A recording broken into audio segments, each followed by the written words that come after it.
Днес е 9 март, подготовка на поле за засаждане на биомалини на висока лиха. Полето предварително е обработено, продълбочаване, дисковано, торено с 100 кг на декар биологичен тор, гранулиран, който в случая се равнява на 300 кг, понеже междуредието е 3 метра и е торено секторно.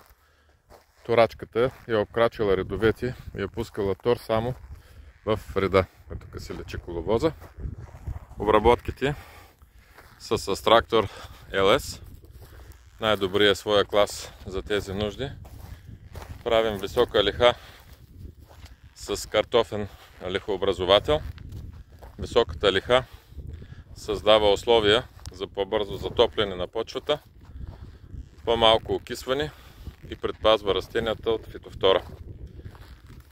Един от начините, който се използва както в Америка, така и в Полша, така и в Сърбия.